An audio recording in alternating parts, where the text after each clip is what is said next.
audible? Hello. No, I'm not able to hear Narendra's voice. Yeah. ત્યાંથી on કરો sir, Mike on કરો ને. 1 second. Mic off. Hello. તેથી unmute કરી sir. Hello. Am I audible, sir? Yes, now I'm able to hear you. Okay. Okay. Yeah. Thank you. A very good.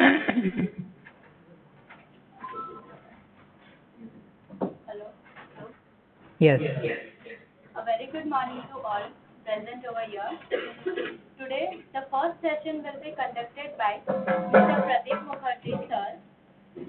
Pradip Mukherji, a human born to clarify and connect humanity to the true God, and pave the way for the souls to go back home, setting them free for the clutches of Maya and Matrix.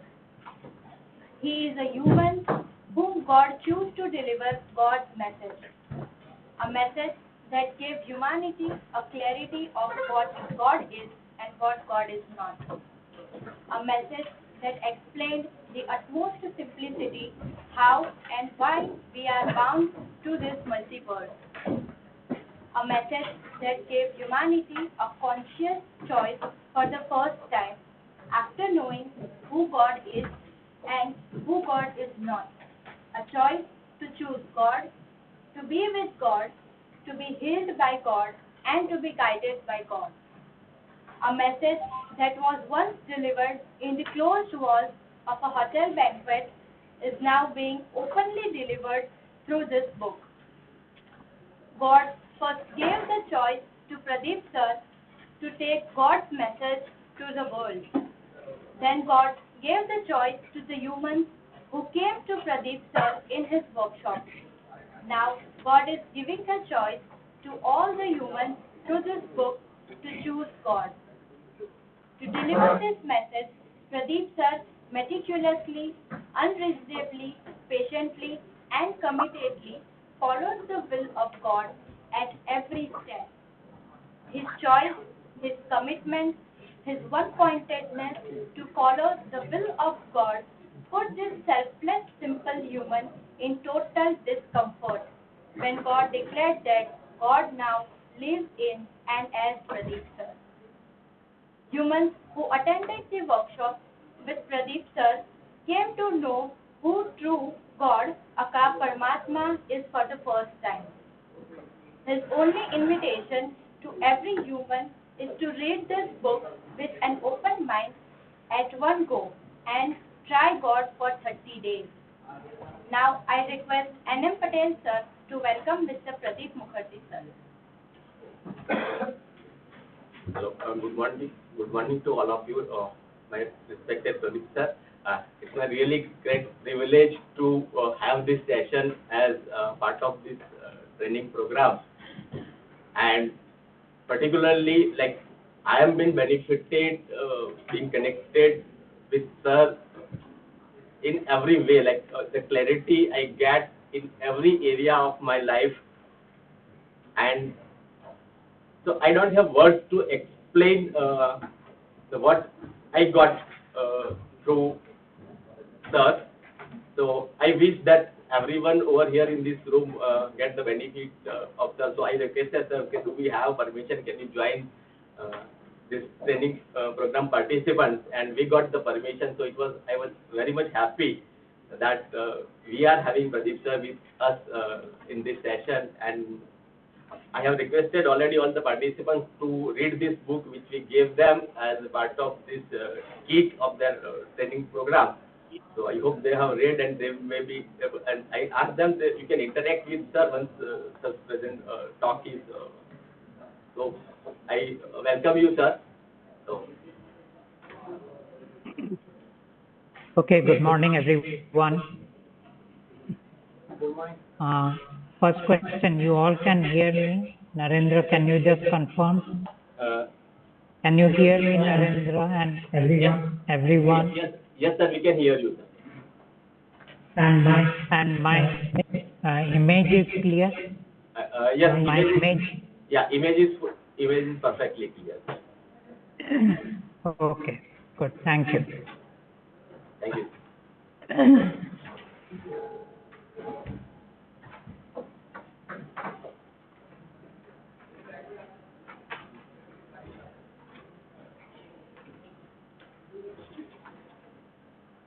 So first of all, thank you very much for inviting me and your willingness to listen to me.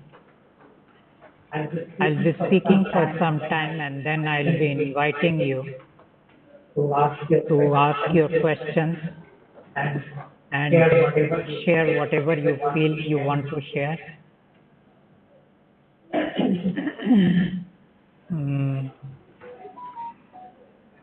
So I was told that you have come to the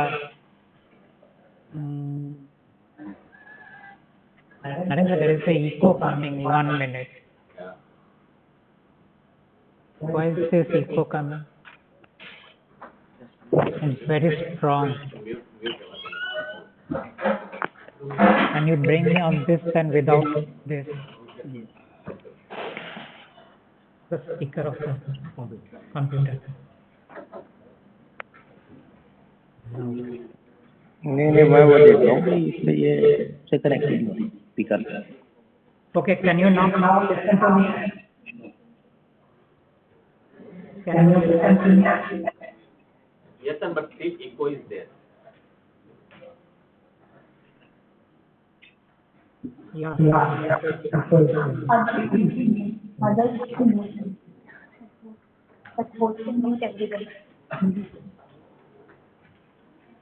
mode से बात करें, ये कुछ काट देना था आपको।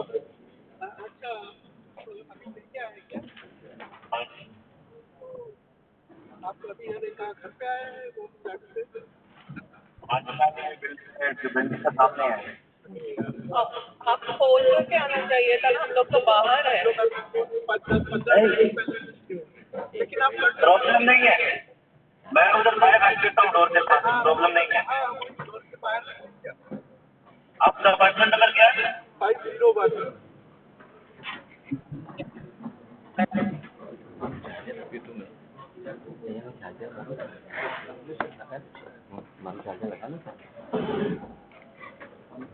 हमारा में चार्जिंग चाहिए, हमारा में चार्जिंग चाहिए।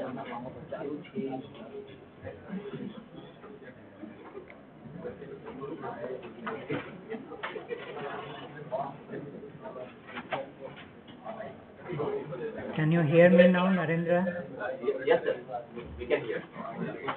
And audio is clear now. Hello. Hello. So I can hear you. No, Narendra, can you hear me? Yes, sir. We are mute. We are mute.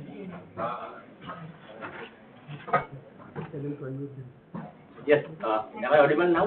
Yes, now it is audible. Yes, we can hear you, sir.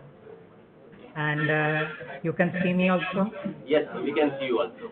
Perfectly. Okay, I am not getting any echo now, so we can proceed. Yes, we can proceed. Yes. Okay, good.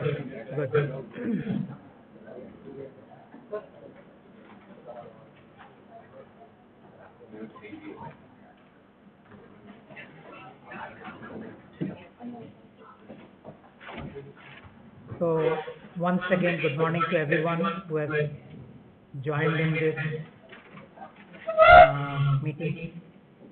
And thank you all who invited me and for those who listened to me. I was told that I'll be speaking to a group of professors who have come for some kind of technical upgradation. So you will be having 9 technical lectures and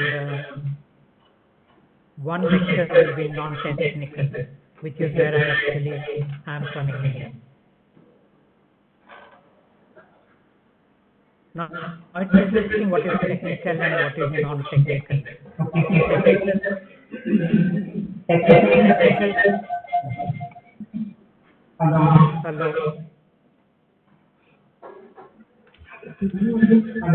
Hello.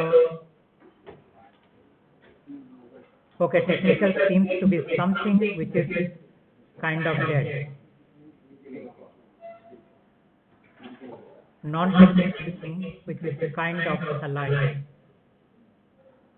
So, most of us in most of our life, we are dealing with something which is already dead. We are pursuing that which is already dead. We are trying to possess that which is already dead. And there is a very small part of our life which we are actually spending on or engaging with that which is truly alive. So humans have a fascination for everything which is dead. And humans have very less fascination for something which is truly alive. And because they have a fascination for something which is dead or almost dead, every human's life also is kind of, they have suffering and they have pain. So when you deal with something which is already dead, that cannot nourish you. What can nourish you is that which is fully alive. So this is the first understanding of life, that am I engaging mostly with that which is dead or mostly with that which is alive. Once we get this understanding, the next point that comes up for us to consider is that why is it that we really pursue engaging with the dead things? Now, what are basically dead things? If you look into life, the dead thing, everything which is knowledge oriented is dead thing. Everything that is utility oriented is dead thing. Everything that is coming into your wanting, they are dead. So every object that you want to have, every position that you want to have, every what else humans are pursuing, object, position, success, name, fame, glamour, acknowledgement, appreciation, everything is basically dead. They don't nourish the human. And because they do not nourish the human, ultimately the humans are left with very little things in their life which truly is alive and truly is nourishing for them. So this is one distinction that I wanted to give to you, that since out of 10 lectures, at least one lecture was kept for non-technical, which is to deal with something which is alive. How about at least bringing 10% of your life into things which are alive, which nourishes you, which kind of enhances you being alive. So this was one thing. Then now I come to the subject of today's discussion, which basically is about bringing God into our life. Now when we talk of bringing God into our life, first thing, question comes, actually most of the people will say, I already have God in my life. Or they will say, I don't need a God because I am a non-believer. So non-believers say, I don't need God, so therefore I don't need God in my life. Believers will say, I already have a God in my life. So why this question of bringing God into my life? So the answer to that question is, nobody truly has God in their life. What you have in the name of God is basically deity. So, in the book actually I give a clear distinction of the four gods, and unless you understand these four gods, you will find it very difficult to understand why I am having this conversation about bringing God into our life. So starting from the bottom, which is the fourth god, they are all the deity. Every deity that you know. Every deity that you worship. And of course, they are not the highest. And every deity is a mortal. Mortal means each one of them dies. Not only the humans die, but every deity dies, including the highest. Next, number 3. Number 3 is the soul. Now when people say that God is within me, they are actually talking about the soul. So for these people, they are actually worshipping the third God. And how are they worshipping the third God? By trying to connect with the third God, by trying to become one with the third God, by trying to be sourced by the third God. So this is the next God that we have, which we call as the soul. Now all souls are immortal. They don't die. Now we have the second God. Now not much is known about the second God, except that this is actually the owner of this multiverse in which the humans are living in. This God has many names. This God is this God is in our culture, in the land in which I live. He is known as Kal, Alak Niranjan, Kal Brahm. So these are some of his names. And in the Western religion, he is known as either Allah, or he is known as either Jehovah, or he is known as either the Lord. So this is the second one. And the will of the second one prevails in this universe. The universe is owned by the second one. The second one did not create this universe, but created all the creations in this universe. And once we have a clarity of these three gods, 4, 3 and 2, what is now left truly is that one God. And about this God, nothing much is known. We call him Paramatma, we call him Parameshwar, or we call him God.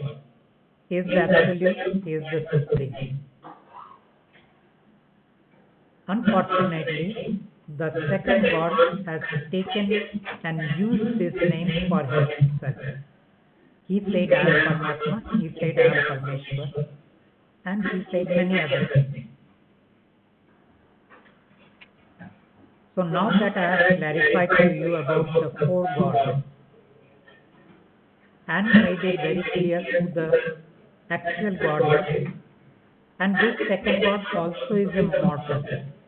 This second God is also dying. With every creation cycle, when it comes to the end, all gods die except the soul. So that which is immortal cannot be God. Only someone who is immortal can be God. So now that I have clarified to you all who these 4 gods are, now the question is, how do we bring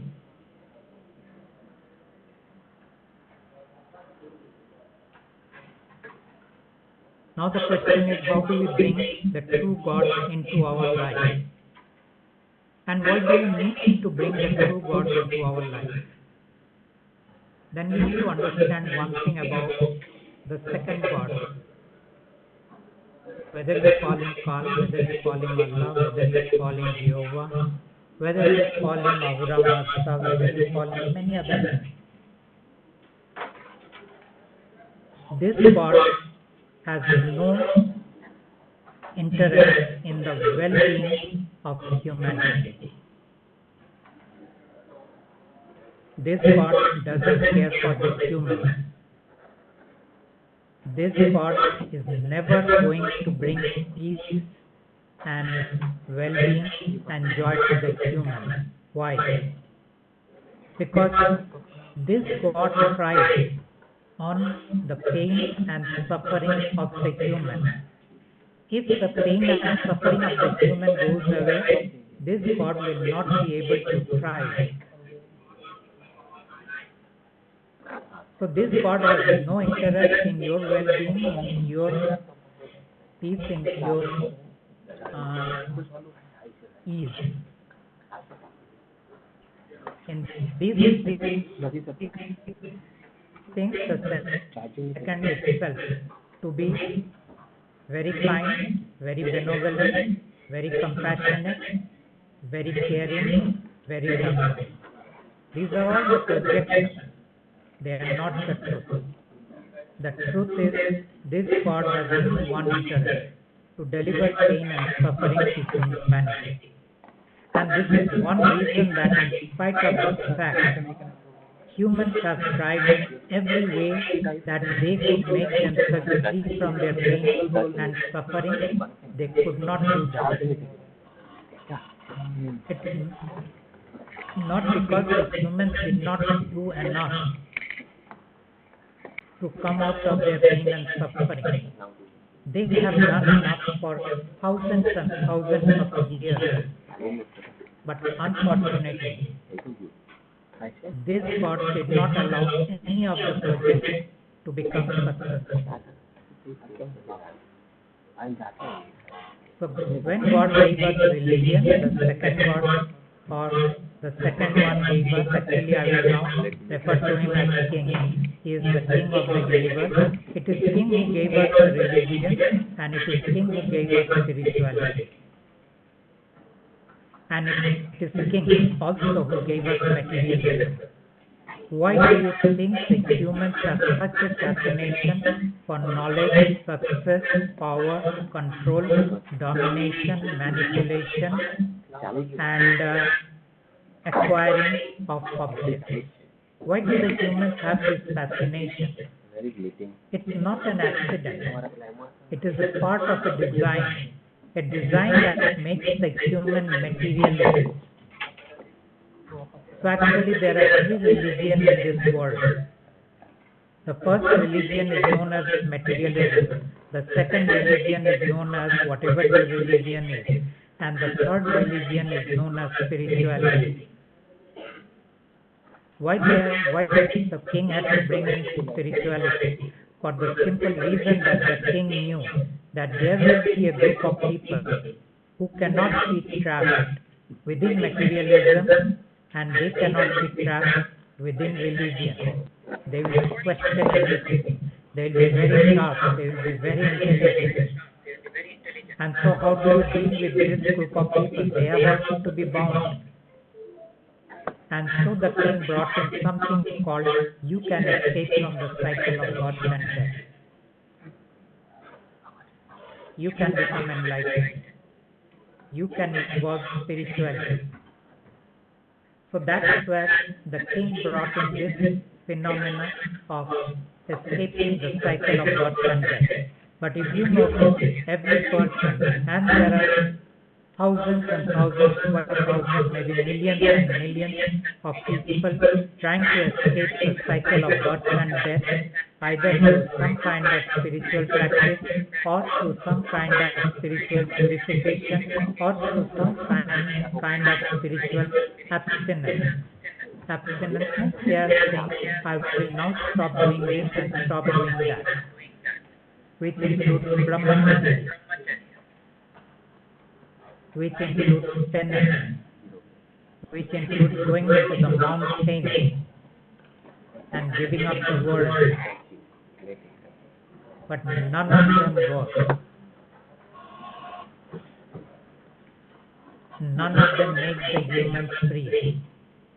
Because this whole phenomenon of really stopping the cycle of birth and death happens not because of what the humans are doing, but because of someone in the non-physical domain activating something which frees the human from coming back as a human.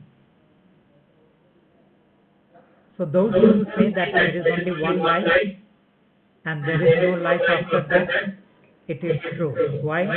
Because this character called Pradip, is never going to come back. So there is only one life.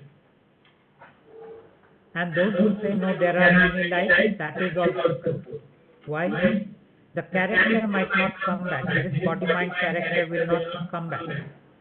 But something about what is known as karma is carried forward and another incarnation is created from that karmic baggage, and then a whole new life cycle starts.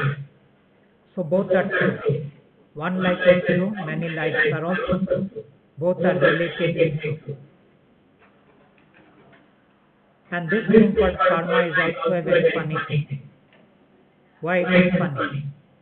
Because it can be the one that is sourcing and creating your life, and there are many people who have no karmic baggage and yet they have their life. We call them aliens. 40% of humanity are today aliens. What does it mean to be alien? It just means that they are non-souled beings. 60% of the humans are souled beings who have a karmic cycle, a karmic journey. 40% have no karmic baggage, and yet they are living just like normal humans. So that means karma is not everything.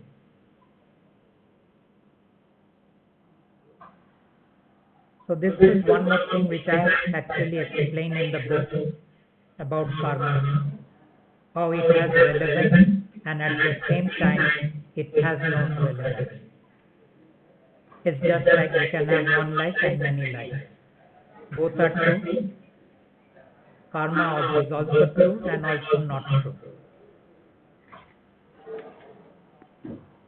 And then there is something that Buddha said, that life is nothing but a suffering, and the source of all suffering is nothing but raga and dvesh, which is attachment and aversion. Because of your attachment, you are wanting so much, and because of your aversion, you are creating your suffering and pain.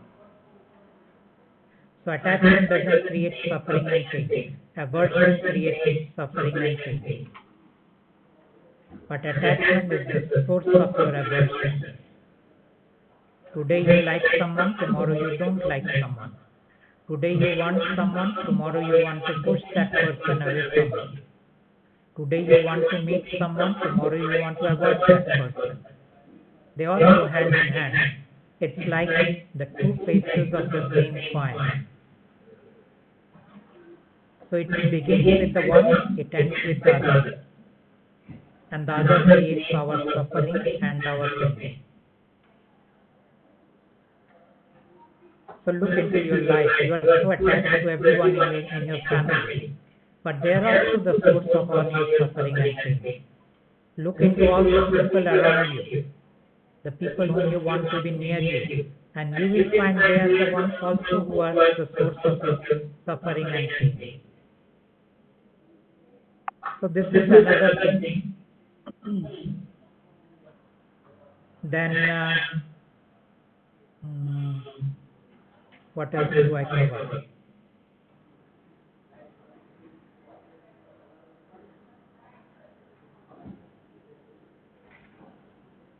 So I covered karma, I covered reincarnation, I covered the four gods.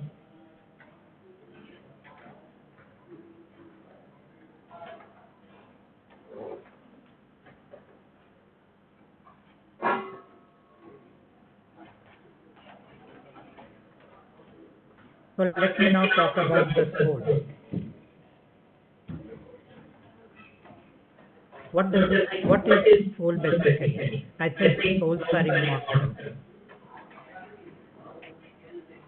Soul are the children of God.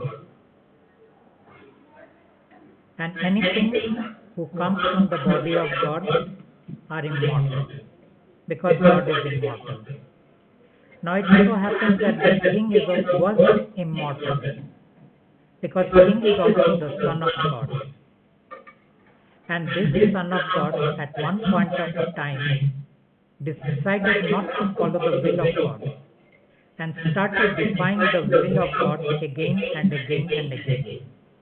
As a result, This king, one day God said, fine, if you want to live the life the way you want to live, it's better that you go out of my house. And so what God did was, God pushed this king along with all the souls who also went against the will of God, and 21 universes. God pushed them all out of the domain of God. So when someone is trying to explain how the universe was created, it definitely was not created where we are. It was created within the domain of God and then pushed out.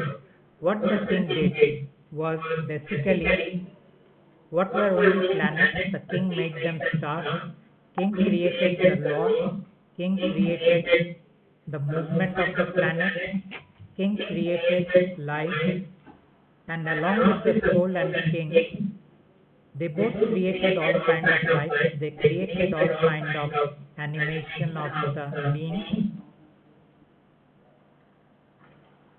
But now coming to the souls, these souls, basically they have left the domain of God. And at some point they now decided they want to go back. But the king would not allow them to go back. Because of that, ultimately God had to come in. But God could not do this work on his own, not because he could not, but he decided he will not.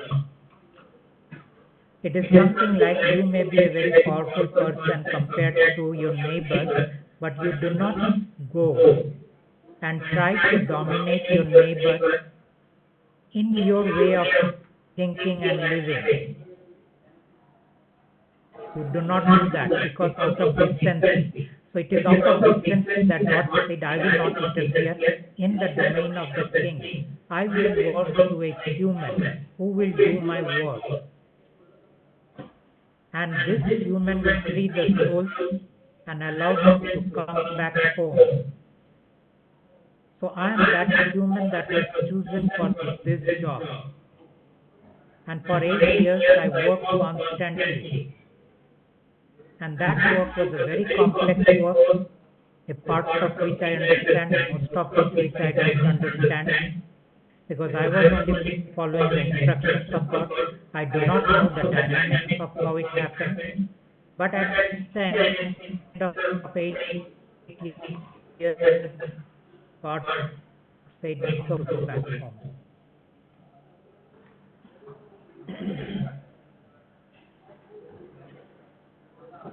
That means, so I thought, now it's time to leave. But then God said, let's do another work. And basically I was interested in actually giving humans some tools, some method by which they can get some relief in their suffering and pain.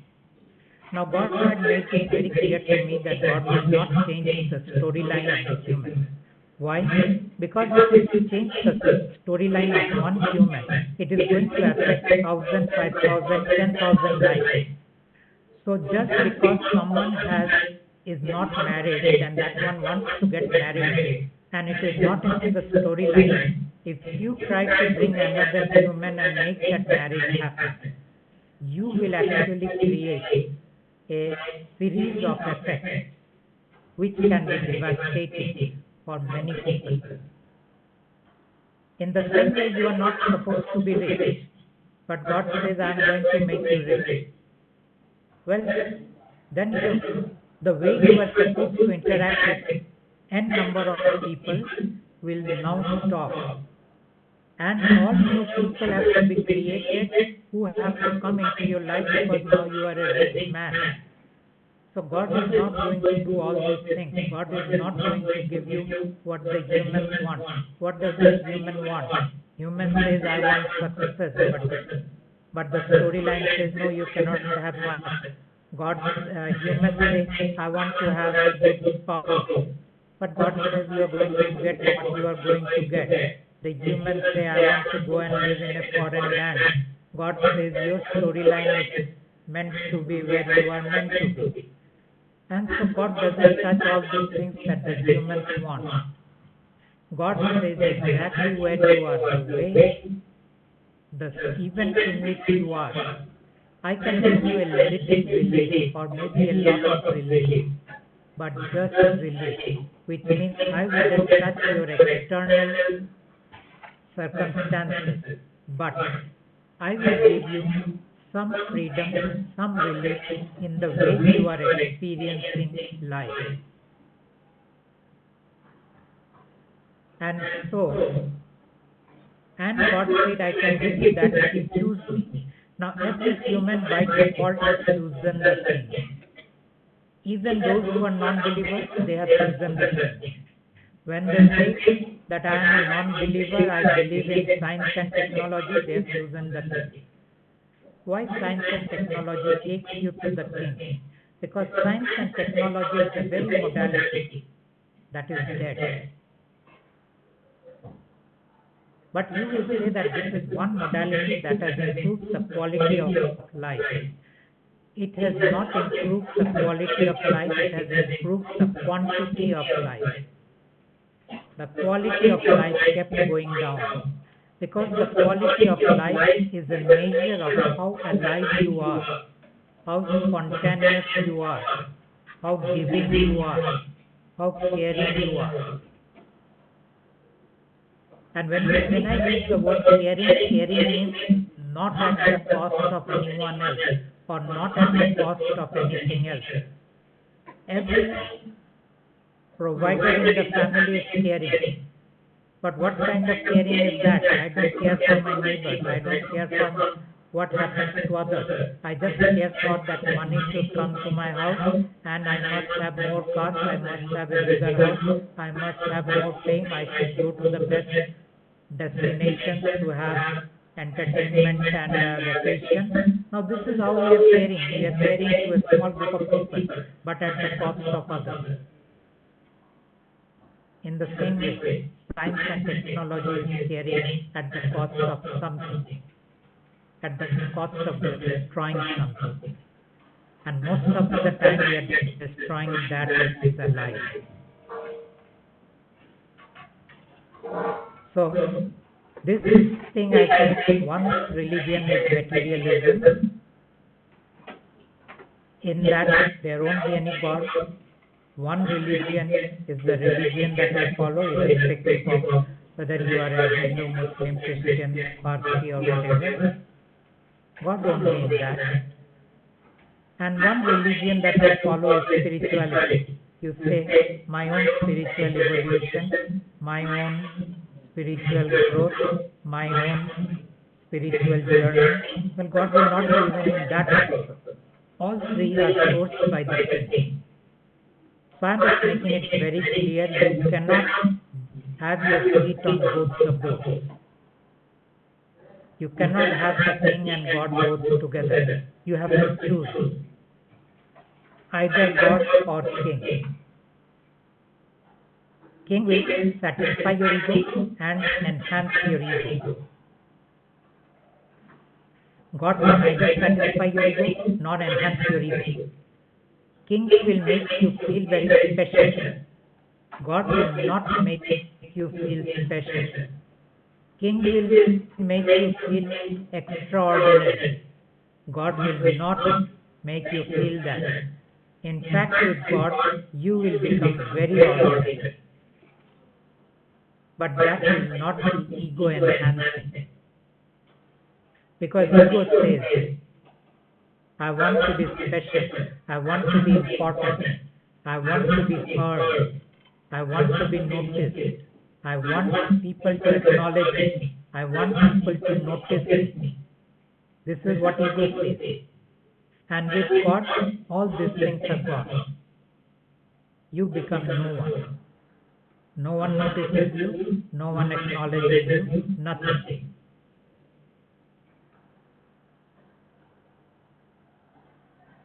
So this is an understanding that I am giving you before you decide to bring God into your life. Because I don't want you to bring God into your life with wrong assumptions. Because many people assume, since God is the highest, since God is the supreme, since God is the absolute, if I bring God into my life, that means I can have anything that I want, I can change my storyline, I can get anything that I ask, I only have to please God. You cannot please God. You can please your deity. Actually, you cannot do that even. But you have been told that you can please your deity. You have been told that go and worship the deities and the deities will be pleased. They don't get pleased. You have been told that you make a deal, what we call as mannat, that I will give you this in return, you please give me that. The deities don't give you that. But you will say the deities are given that to that person and to that person and to that person. Yes, there are a few things that shows up which people ask. But that is within their storyline. That shows up. Deities never give you anything outside of your storyline. And same is with all those modalities which we call. Again, I should start. Hello? Okay. And same is the case with all these modalities called law of attraction, law of creation, the magic of creation, power of the mind, power of the heart. And people assume that these are certain access points through which they can manifest whatever they want in their life. And the beauty about all these modalities is they give you some success, a little or more, but eventually they disappoint you. And so it is with everything in life. Everything that would have really made your life eventually disappoints you, eventually makes you feel not good, eventually makes you want something more. So human life is always about more, better, different. You are either wanting something more, or you are either wanting something better, or you are either wanting something different. But why is it that you are wanting more, better and different? Why is it that where you are, the way you are and how you are is not enough? Because of a core programming that says that I am not enough the way I am. I am not enough with what I have. I am not enough with the way my life is. It's a core programming. And this is the core programming that creates your suffering. Because you do not journey through life through a place of completion. You journey through life through a place of incompletion. And every human feels that incompletion in their life. Every human feels I don't have enough, I am not enough, I have not reached, I have not done enough. I am not strong enough, I am not knowledgeable enough, I am not powerful enough. Why do people want to become handsome or beautiful? In order to impress others. Why do you want to impress others? Because you want them to tell you that you are so good. Why do you want people to tell you that you are so good? Because deep inside you are saying, I am not good enough. And unless you become free from this programming that you are not good enough, unless you become free from this programming that there is something wrong with my life, there is something missing in my life, there is something not okay in my life, how can you ever be alive?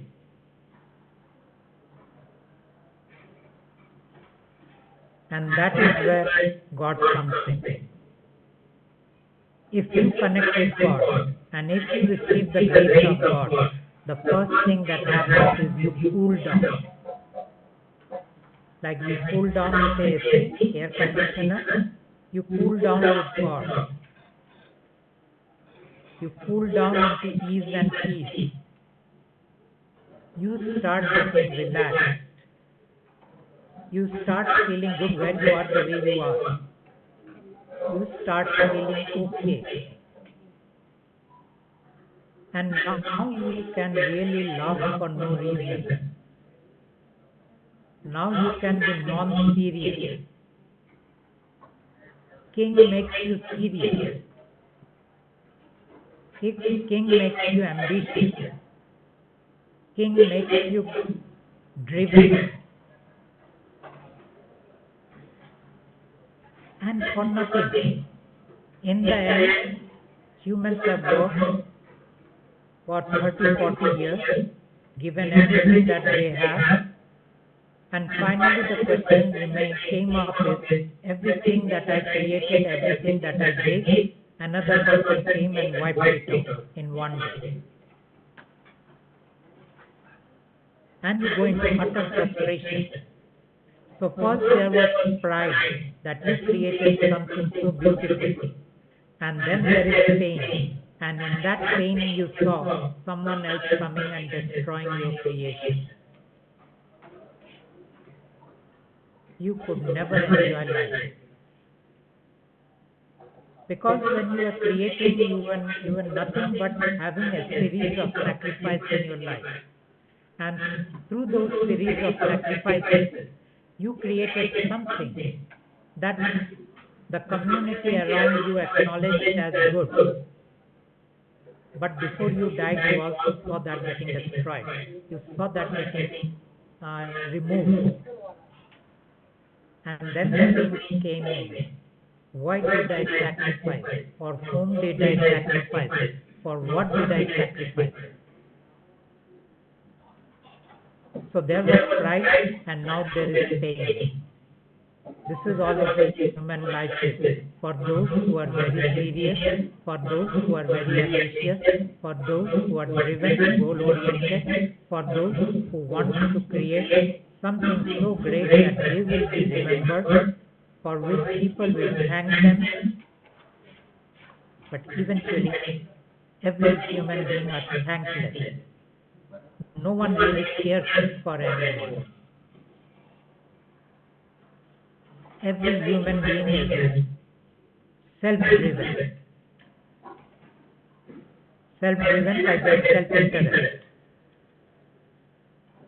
They will say, you are so good, and in the next moment behind your back, they will be jealous about what you did. And all those negativity reaches you. It is not that it does not reach you. It may not, their words may not come into your ears, but their vibrations always come to you. And those vibrations are going to make you jittery.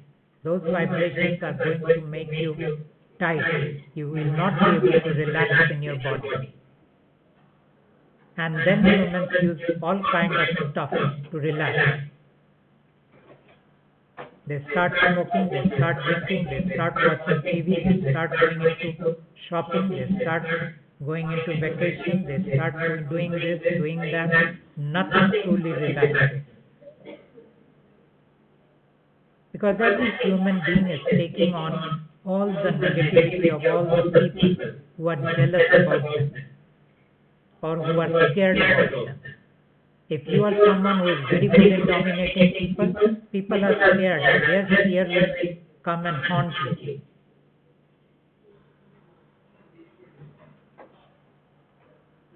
So this is the life that we have.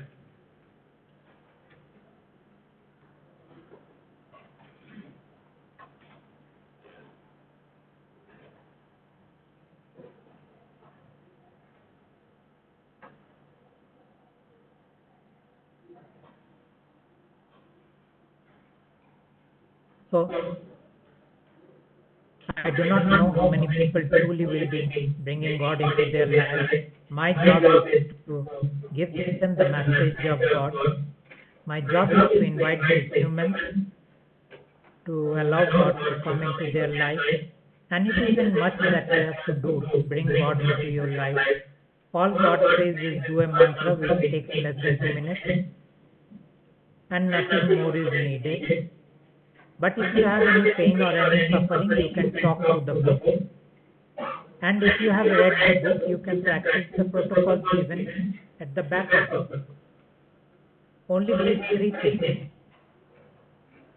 There is nothing much that you need to do to bring God into your life. And of course, one more very important thing. For 30 days, God says you can try me on. 30 days from the day when you took the mantra, or 30 days after you completed reading the book. 30 days try me on. And in these 30 days ultimately decide whom do you choose, me, God, or the king. If you choose the king, go back to your religion, go back to your guru, go back to your practices, go back to everything that you have been pursuing. No issue. God has no issue with humans not choosing God. King has the issue.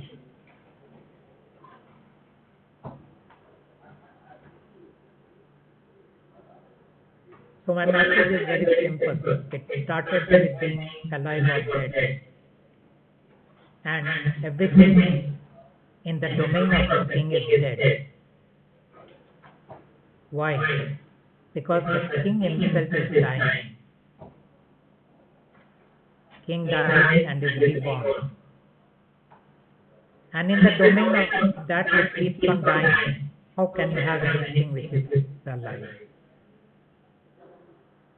They appear to be alive, but they are not alive.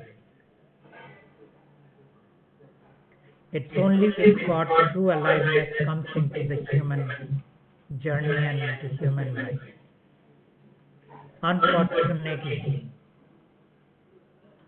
God never delivers any miracle. God never delivers anything which is magical, which is mystical. Because God is very ordinary. So ordinary that if God comes and sits beside you, you will miss knowing that God is with you. The king wants to put a dazzling display. God doesn't want to put any dazzling display. It's almost like you question, is really God with me? Because you will have no experience of being with God.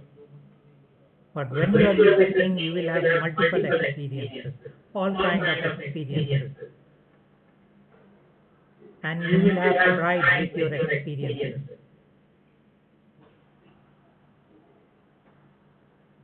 And if you are practicing humbleness, that also is nothing but pride. A truly humble person never wants to be humble.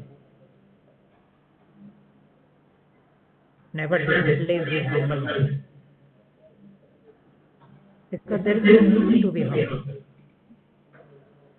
There is no need to impress anyone with my humbleness.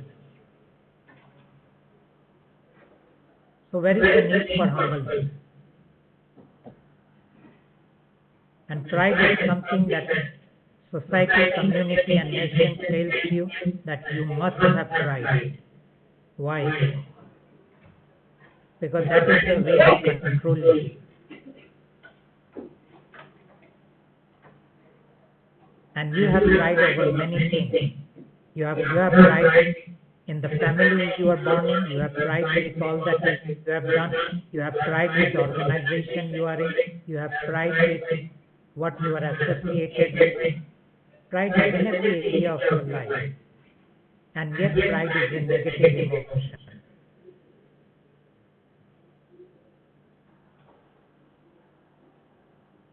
Because behind pride, what lies is pain. It is just that the pain is waiting to show up someday.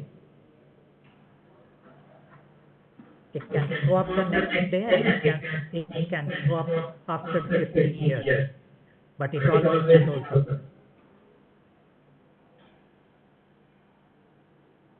And you also feel that pain. It is not that you don't feel it. Only thing, because of your distraction, you manage your pain very well. So it's like this, how do the humans deal with their stuff? Let's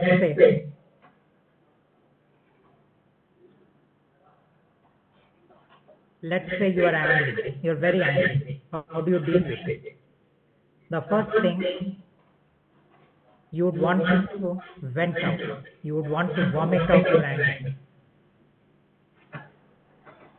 And you want to exhibit how angry you are.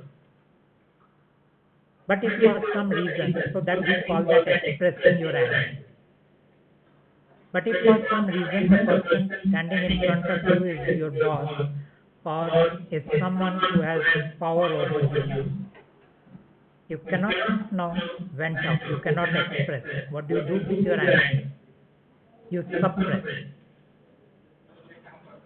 You push it down.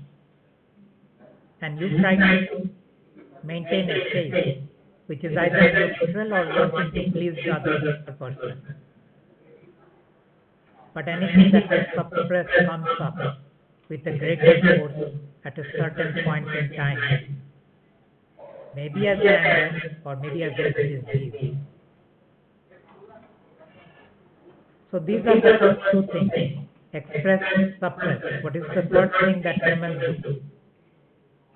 The third thing that the humans do is known as distract. How do you distract your anger? You want to divert your mind to something which is interesting, which is pleasing. Like you want to open the newspaper and read. You want to go into your social media. You want to switch on the TV. You want to call someone and talk with that person. You want to take your car and go out. You want to go and chill with your friends. You want to go out into shopping. You want to do all kinds of other things that you do. This is known as distraction, which we call as managing your anger. I'm just taking anger as an example. Anything can be there. These are the three ways humans deal with what they cannot deal with. And there is a fourth way. And this fourth way, you can truly let go of this anger. But how do you truly let go of this anger? That is simple. I am very angry on that person. May I have your grace, God? That's all. Watch the anger. You will see it coming down. If it has not come to zero, again say, all the anger that I am having, may I have your grace, God? And watch it. Again you find it has not yet reached to zero. Again you say after a little while, all the anger that I am having, may I have your grace, God? Watch the anger. And you will find very soon you have no anger left.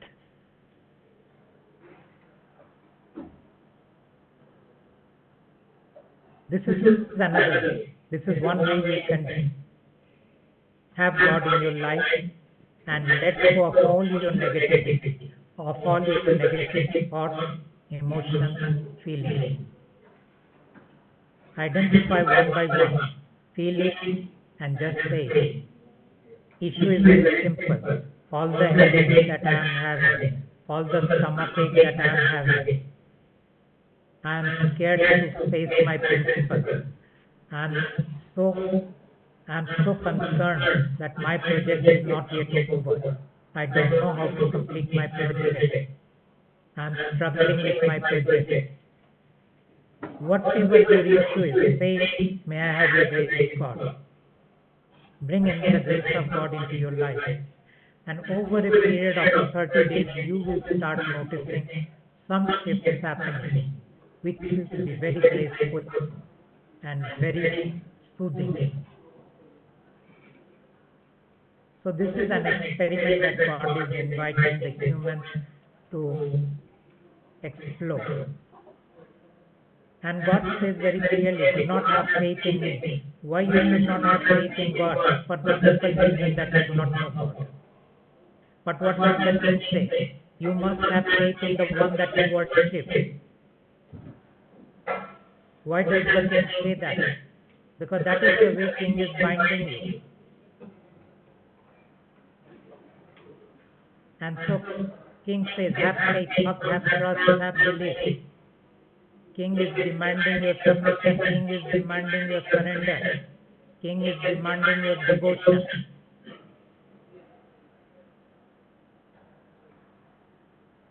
Why do the king need all these things? For only one reason, binding the human and not letting the humans to go to God. And king puts in a fear, you leave me, something bad is going to happen to you. And that fear will not allow you to come to God.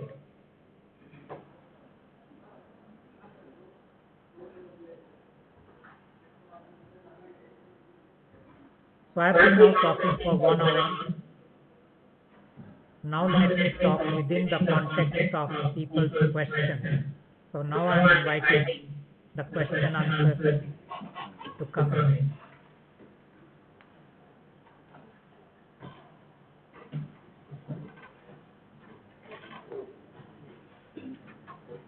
Hello. Is the voice Yes. coming? Yes. Yes, voice is coming. Yeah. The session is open for questions. Yes, Dignesh. Hello. Yes. Sir, myself Jignesh Joshi. Yes. I read your book actually. Adam Patel sir gave it to me. But that was in a soft copy, and I also read the hard copy of that. It was really nice actually.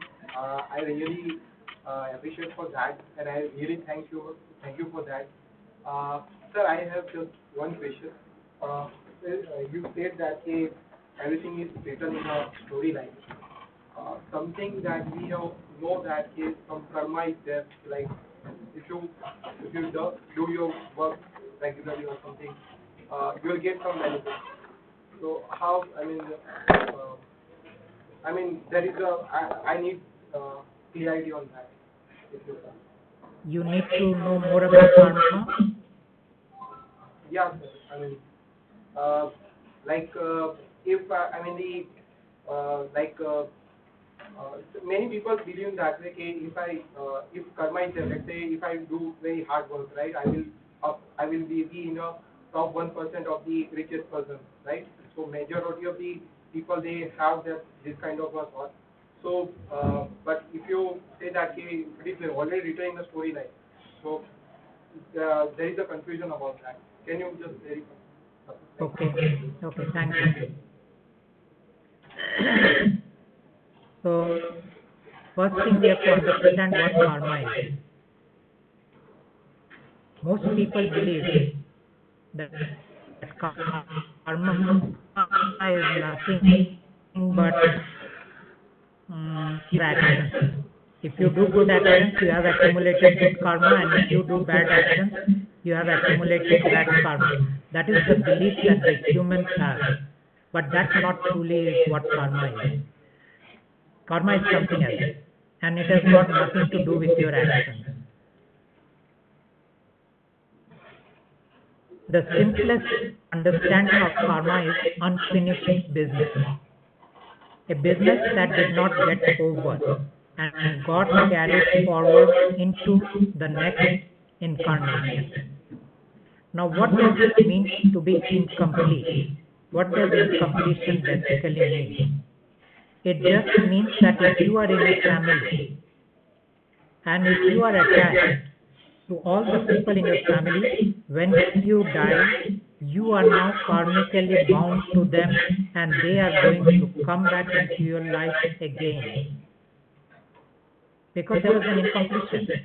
What was the incompletion? You could not go beyond your attachment with your family.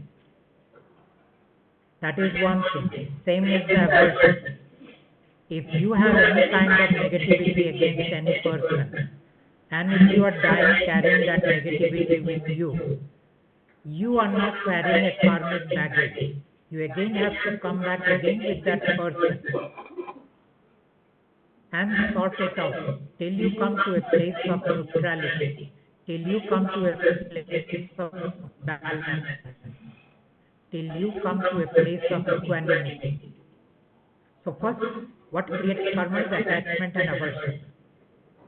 Next, what creates karma is wanting.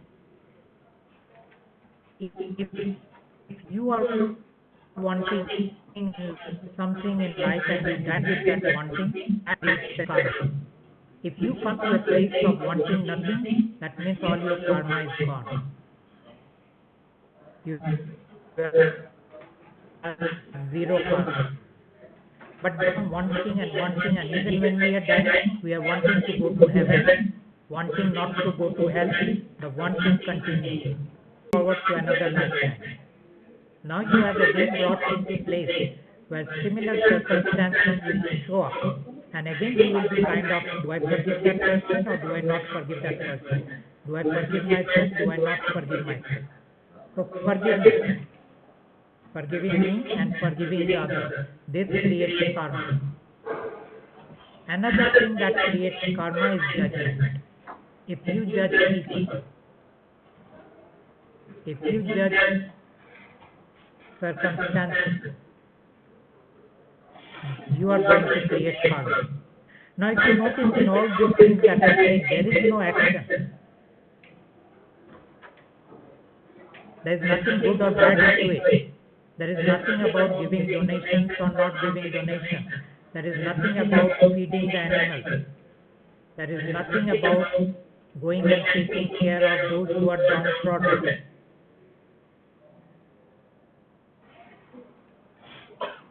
So, if there is no such thing, then what is creating karma? Karma is to do some good karma, which is like you feed the animals, you feed the humans, you take care of poor, you take care of the downtrodden point in time some way. But one problem with karma is, today, the life that you have, the storyline that you have to have, was created from your past karma and not from your present karma. Was created from your past actions and not from your present actions. Whatever you do today, you are actually going to create, that is going to create a life in the next incarnation, not in this incarnation. In this incarnation, already it is there. It has already been written. Whatever good and bad is going to happen to you, it is already written. Only thing in your life is, are you going to experience that as good or bad? Let's say someone loses a job. Now it seems very bad. But what if that person says, fine, I don't have a job, I don't have income. I am now going to bring my lifestyle down to 10% of what I was. I am going to bring down my expenses by 90%. I am going to live in some other place where the cost of living is minimal. Now this person has freedom in life. This person is enjoying life. But if the family says, no, we don't agree to all that, you have to go and make sure that you bring in the money, and we must maintain this current standard of living, and we must enhance it to the next level. Now this person is miserable. But all these things are written in the storyline.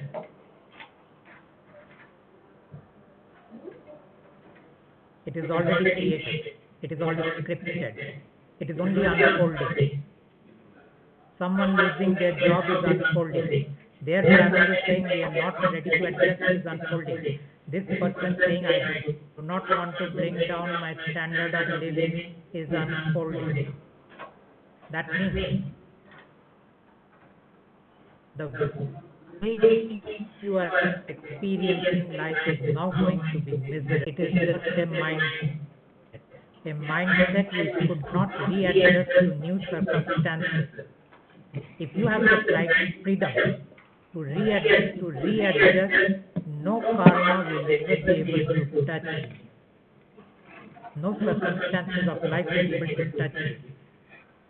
But for that, what is needed? You forgive yourself, you forgive others. What is needed? You let go of your judgment.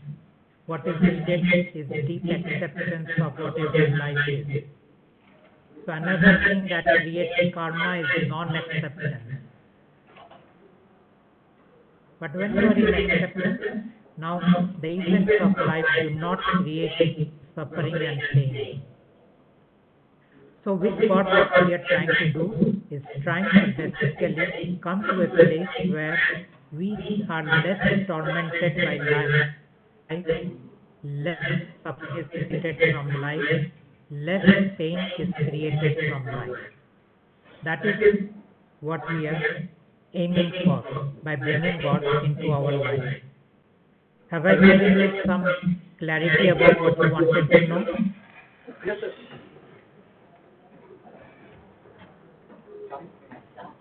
Yes, sir. Yes, sir. Is there anyone else? Not new. You mute. Yes. Mute. Yes. Namaskar. Am I audible, sir? Yes. Am I audible, sir? Yeah, I can hear you. Sir, this is Yes, please continue. from Bharuch. Sir मेरा question ये है, अगर मैं ठीक से पाया तो आपने ये बताया कि चौथे नंबर के गॉड जो है वो राम, श्री कृष्ण, ग्रीक के गॉड, तीसरे नंबर के गॉड है जो अपना साउल है, जो आत्मा जी से हम कहते हैं वो, दूसरे नंबर के गॉड पे आपने अल्लाह को रखा और कुछ ऐसा ही बताया, मुझे सुनने में आया था, और पहले नंबर के गॉड के बारे में मुझे पता नहीं चला। तो मेरा क्वेश्चन ये है कि ये क्रम कैसे दिया आपने, और पहले नंबर के गॉड के बारे में मुझे और ज़्यादा जानना, यही मेरा। जो भी चीजें किताब के अंदर लिखी हुई है, दरअसल वो चीजें मैंने नहीं लिखी है, मुझे दिया गया है। जब मैं बचपन से बड़ा हुआ, मुझे धर्म में कोई इंटरेस्ट नहीं था, ना ही मुझे अध्यात्म में कोई इंटरेस्ट था।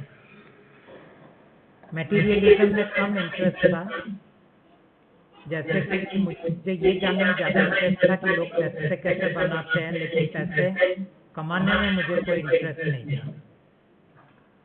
तो ये चीज़ें मैं इसलिए बता रहा हूँ कि मेरे पास कोई ज्ञान नहीं है जिसको हम शास्त्रों का ज्ञान कहते हैं, वेदों का ज्ञान कहते हैं, या धर्म ग्रंथों का ज्ञान कहते हैं, वो सब ज्ञान मेरे पास नहीं है।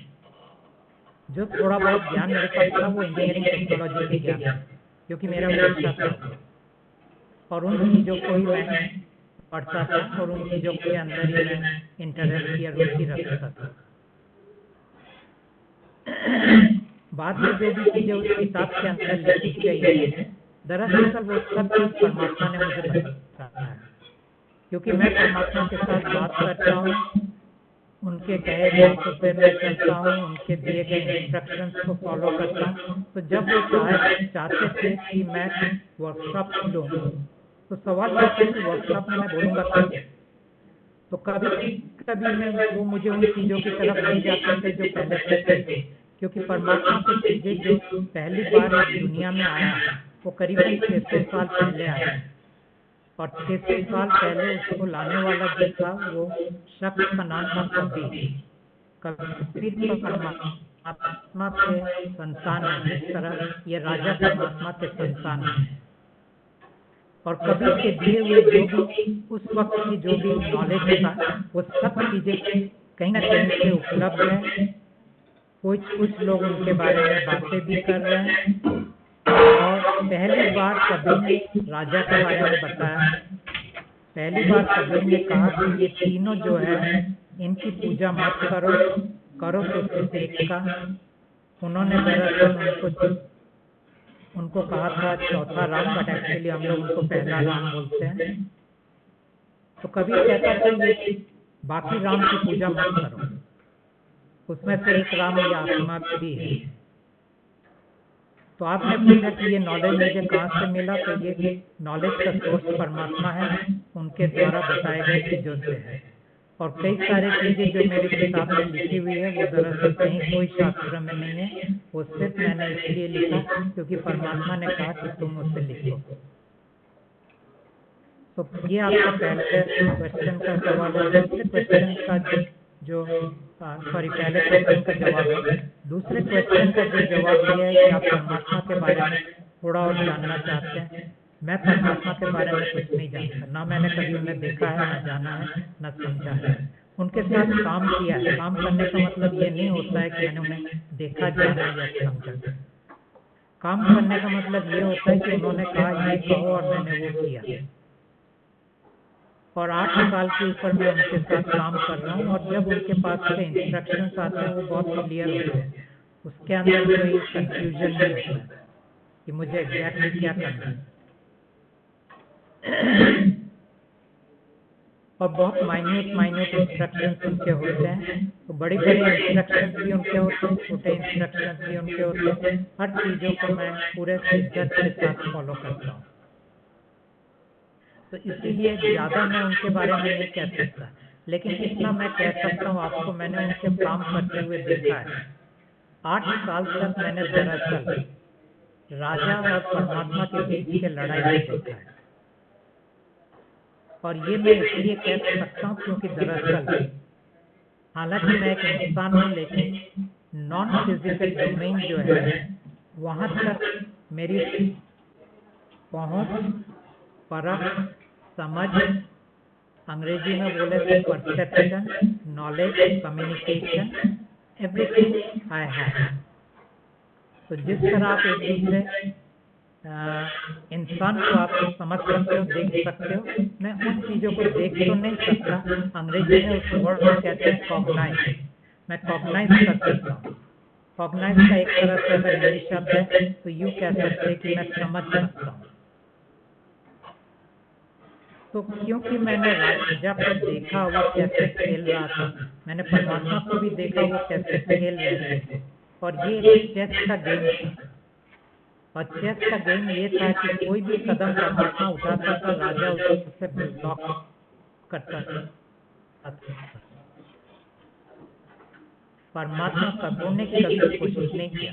परमात्मा हर वक्त बैक हो जाते थे। ये मैंने उनके काम करने का एक ढंग देखा। परमात्मा हर चीज को अलाउ करते हैं। वो कभी भी किसी चीज के विपक्ष में नहीं जाते, वो कभी भी किसी चीज को तोड़ने की कोशिश नहीं करते। और सीरीज ऑफ बैकफुट मैंने देखा परमात्मा को करते हुए, और मुझे हर वक्त ये लगता था परमात्मा सालों तक, और हर वक्त मेरे मन में यही सवाल था, परमात्मा कभी जीत नहीं पाएंगे राजा के सामने। और फिर एक दिन अचानक मैंने देखा कि पूरी बाजी पलट गई। और ये तो 7 साल के बाद देखा मैंने। 7 साल तक तो मैं यही कहता रहा परमात्मा कभी नहीं जीत पाएंगे। हर वक्त मैंने राजा को जीतते हुए देखा है। तो आखिर में मैंने परमात्मा को जीतते हुए देखा, और फिर मैंने जाना कि परमात्मा कैसे काम करते हैं। राजा को भी पता नहीं चलता है कि वो कैसे काम करते हैं, क्योंकि राजा को अगर सब पता चलता तो वो परमात्मा को वहां भी रोक देते। तो राजा भी परमात्मा के बारे में ज्यादा कुछ जानते नहीं है कि वो किस तरह काम कर रहे हैं, और मैं तो जानता ही नहीं। तो यही आपके सवाल का जवाब है। Thank you.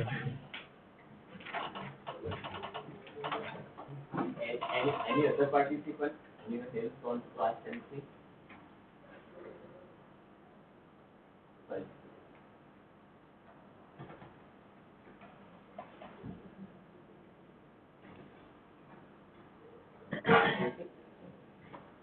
If can interject if you have whatever question arises, you have read the book, then you can ask, you can bring the clarity to others also.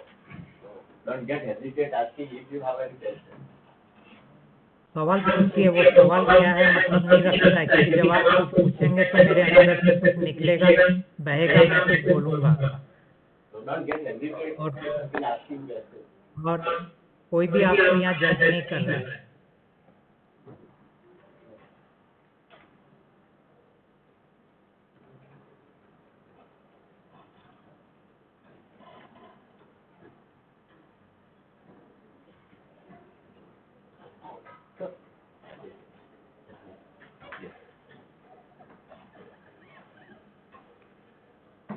Very good morning, sir. I'm Good morning. I always feel connected with you every time. What is that I don't know, but Yes. but day and night when I go at sleep at bed, when I wake up, I think always there is some connection. Then also karma will come, and that was discussion of karma. But we take an example that one person is doing business in occult sciences. Now his profession for existing in this earth, actually it is his business. So it means that it will not bring karma to his life, because it is the way that he lives at the earth. Does it bring karma, sir? There?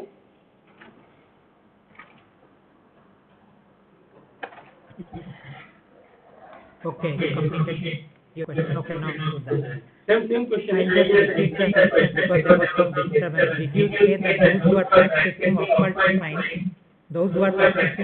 science, will they create karma? Is that what you are asking? Yes, sir. Why? Because one discussion was related to mind actually, while judging people. It is activity of mind. But obviously that is someone's business also and way of the existence at the earth. So yes, anyone who is practicing occult science, which is because occult science, let me clarify. If it is about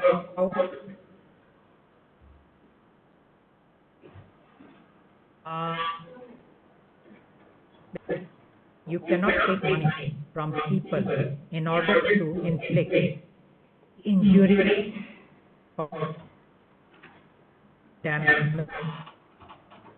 Sir, not getting clearly. Voice is just chittering actually, not getting clearly. Voice is okay. Voice, there is a problem with the voice. It's just here it is. Okay. So now clear. Connected. And sir, one question was related to mantra also. That minimum 1 month it has to be practiced.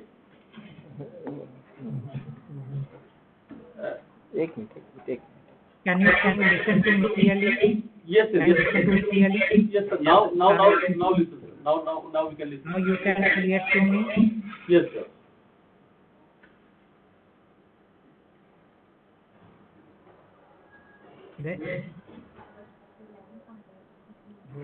Okay, let me answer your first question. If someone is practicing occult science, doing damage and injury to others, that creates karma. No. And even though every time the mind will come into the picture, whether it is related to karma because it is. Yes, sir.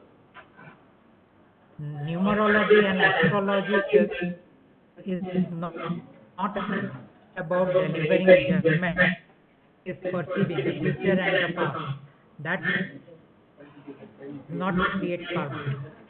Yes, sir. And sir, one more question is that in the book there is written that everything which is in defensing, not say some energy is coming, and we are not spending time for that energy, but every action which is defending also that. So, as according to this discussion, it is also not creates a karma defense mechanism for any action generated at the earth.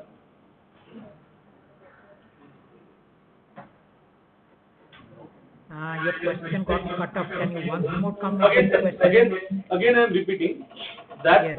in book some point it is written that any sort of defense mechanism while saving human body or while saving something else, it doesn't create a karma because it was generated as a reaction to the appropriate action was taken actually.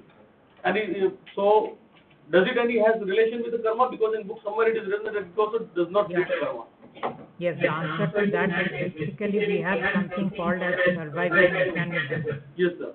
Survival mechanism is a biological mechanism which is our instinct.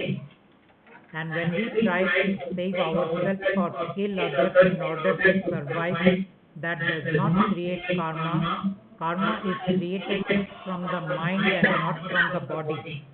Yes, sir. So you get the difference? Yes, sir. Yes, sir. Yes, sir.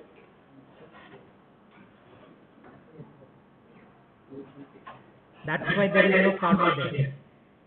Okay? And sir, with this mantra actually, which is already has been discussed for doing at least for 1 month. If someone feels good about that, he can keep on doing that till the permission is there.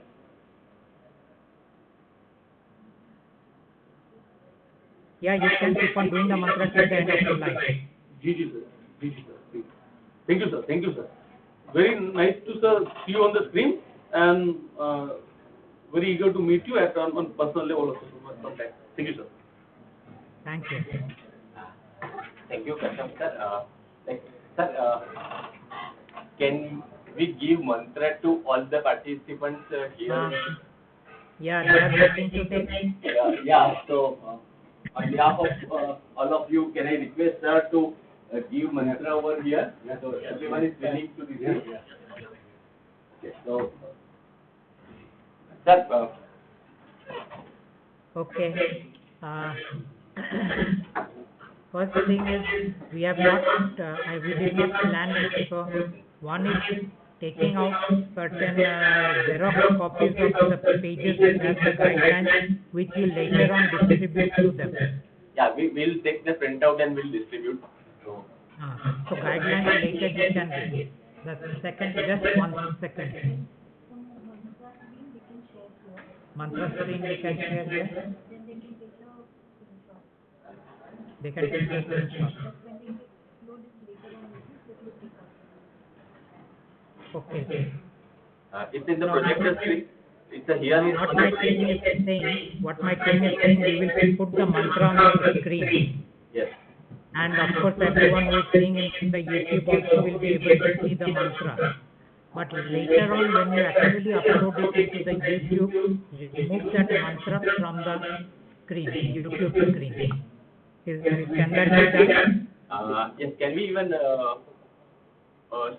hold the streaming when we are giving the mantra? Live streaming can be put on hold. So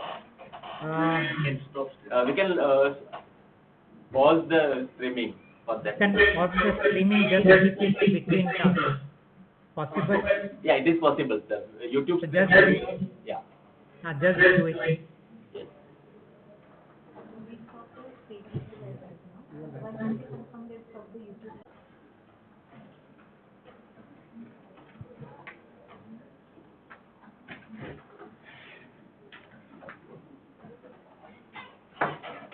Yes, sir. Now, sir, we mentioned 2 things in this guidelines. We will be sharing that guidelines PDF file that we can put into the group. And we can give handout hard copy also. Yes. The thing is, if they have not read the book, will they be able to use that may I have your grace code protocol, or do they Yes, need only these two they can use. These 2 they can use. Only these two. Okay. Otherwise, for releasing, they have to read the book. They have to read the book because the book will initiate them.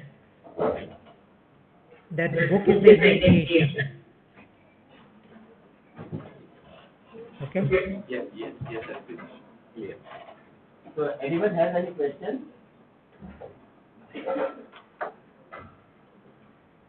Okay, then thank you very much for inviting me, for listening to me. Thank you very much. Bye. Thank you very much. Bye.